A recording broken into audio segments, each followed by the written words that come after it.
अगर आप लोग एक एंटरप्रेन्योर नहीं है तो क्यों नहीं है वो मैं आज आपको बताने वाला हूँ। लेकिन वो ऐसे नहीं होने वाला है कि स्किल्स नहीं है, वो ऐसे नहीं होने वाला है कि आपके पास पैसे नहीं है, वो ऐसे नहीं होने वाला है कि आपके पास कनेक्शन नहीं है, बल्कि इससे भी सिंपल 3 चीज़ों में आपको ऐसे बताऊंगा जो कि आप लोग को रोक रही है एक एंटरप्रेन्योर बनने में, या आप लोग खुद ही समझ रहे हो कि हमें रोक रही है। तो let's get started.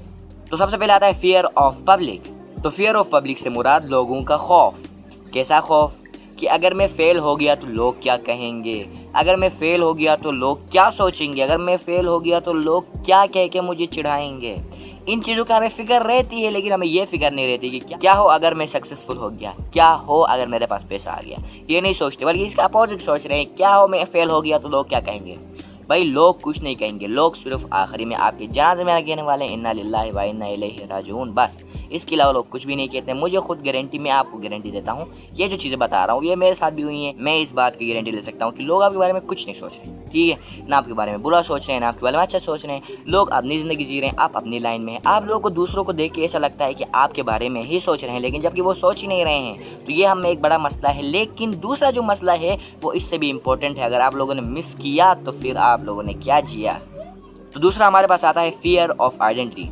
Fear of identity के मुराद, अगर मैं एक एंटरप्रेन्योर नहीं हुआ, इसमें फियर ऑफ पब्लिक नहीं होता, इसमें खुद का ही फियर होता है कि खुद ही अगर कोई मुझे आइडेंटिफाई करे, चलो कोई भी हो मुझे आइडेंटिफाई करे, या अपने आप को आइडेंटिफाई करूं कि मैं एक एंटरप्रेन्योर नहीं हूं, मैं एक बिजनेसमैन नहीं बन सकता हूं, तो ज़्यादा से ज़्यादा क्या हो जाएगा, आप लोग फेल हो जाएंगे।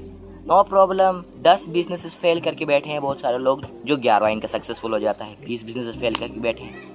आपको क्या लगता है कि कोई भी आज तक बिजनेस फेल नहीं हुआ है? बहुत सारे बिजनेस फेल हुए हैं। तो सक्सेस नहीं, टाइम और आइडेंटिटी क्राइसिस आप लोगों के पास आ सकते हैं, लेकिन आइडेंटिटी क्राइसिस में आप लोगों ने घबराना नहीं है। आप लोगों ने स्ट्रांग रहना है और कहना है कि yes I am an entrepreneur, yes I am a businessman. और बिजनेसमैन या एंटरप्रेन्योर की जिंदगी में फियर और ये लूज रहता है, जो कि हमने अपने ऊपर हावी होने नहीं देना। अब तीसरा पॉइंट आता है कि वेट फॉर सर्टेनिटी। बहुत सारे लोग क्या करते हैं, मैं खुद भी ये करता था। ये पॉइंट सिर्फ मैं आपको नहीं बता रहा हूँ, ये पॉइंट मैं भी करता था। ये करता था कि मैं जब भी कोई अपॉर्चुनिटी दिखे तो मैं पहले रिसर्च करता था। इस पे मुझे इन्फॉर्मेशन चाहिए होती थी, इस पे मुझे क्लियरेंस चाहिए होती थी, इसमें मुझे सोच चाहिए होती थी, 10-10 साल की मुझे मेहनत चाहिए होती थी एक आइडिया पे इन्वेस्ट करने के लिए। लेकिन वो जो आइडिया जब भी इन्वेस्ट करने जाता था तो वो आइडिया ही ख़त्म हो जाता था, क्योंकि मैं इतना टाइम ले रहा हूँ इन्फॉर्मेशन को वेरीफाई करने के लिए।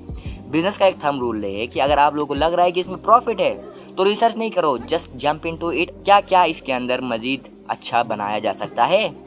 और बिजनेस ऐसे करते हैं, बिजनेस कभी भी वेट फॉर सर्टेनिटी अगर आप लोग करेंगे ना, आप लोग अपॉर्चुनिटी आने का इंतजार करेंगे, अपॉर्चुनिटी के अंदर इन्वेस्ट करने के लिए आप लोग इंतजार करेंगे, तो इंतजार आपको मार देगा।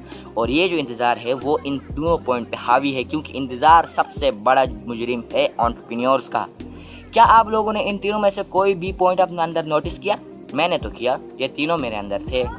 तो आप लोगों ने किया तो कमेंट में लिखिएगा यस, और दूसरा यस इस वजह से लिखिएगा, 2 यस लिखिए। पहला तो ये कि हम लोगों के पास है, दूसरा यस इस वजह से हम लोग इसको ओवरकम कर सकते हैं और अपनी फाइनेंशियल और एंटरप्रेन्योरशिप वाली जर्नी को सक्सेसफुली चला सकते हैं।